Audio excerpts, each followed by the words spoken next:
থামো থামো থামো থামো থামো থামো। এই যে ভাই ভাই ভাই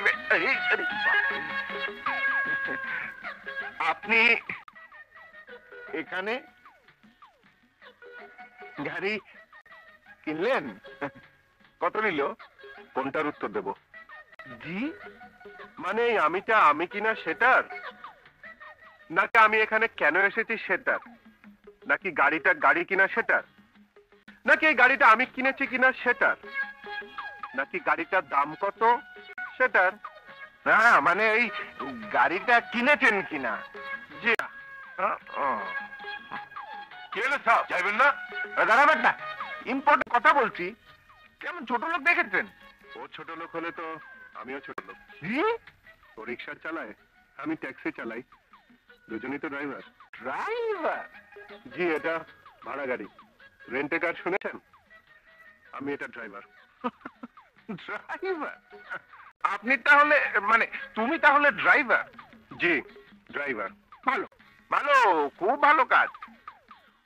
মিতা ম্যাডামের সাথে আমার বিয়েটা হয়ে গেলে শ্বশুর মশাইয়ের কাছ থেকে তো গাড়ি পাবোই, তখন তোমাকে ড্রাইভার রাখবো। বেশ বেশ, খুব ভালো প্রস্তাব। তা মিস্টার সফদার কচু খেতি, কচু খেতি ওসব বনিদি ব্যাপার তুমি বুঝবে না কেন শোনোনি?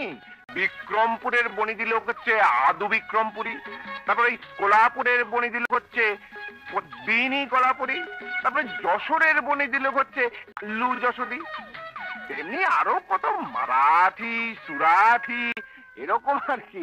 ওই কচু ক্ষেতের বনিদি বংশ হচ্ছে আমাদের, তাই আমার নাম সফদার কচু খেতি। ঠিক আছে কচু খেতি সাহেব, আপনি কচু খেতে গিয়ে কচু খান, আমি চলি। দাঁড়াও দাঁড়াও দাঁড়াও, ড্রাইভার রাখবো বলে যখন ঠিক করেই ফেলেছি তখন একটু টেস্টটা নিয়ে নেই নাকি? চলো ম্যাডামের বাড়ির দিকে চলো। উঠুন। কি হলো ভাই, ভাড়া কই যান? ভাড়া এসেছো তো ওখান থেকে এইটুকু, 20 প্যাডেলও তো মারোনি। আরে এই যে খাড়া করে রাখলেন এতক্ষণ, শুনেছো শুনেছো? ওইখানে দাঁড়িয়ে থাকবে, সেটার ভাড়াও আমাকে দিতে হবে। হ্যাঁ না ভাই, আমি দিয়ে দিচ্ছি, সাহেবকে মাফ করে দাও। না না আপনি দিবেন কেন, মাফ যখন করতে করছেন তখন মাফ করে দিলাম।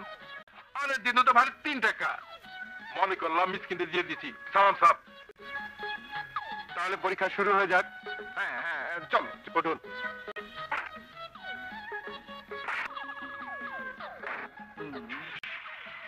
চলো।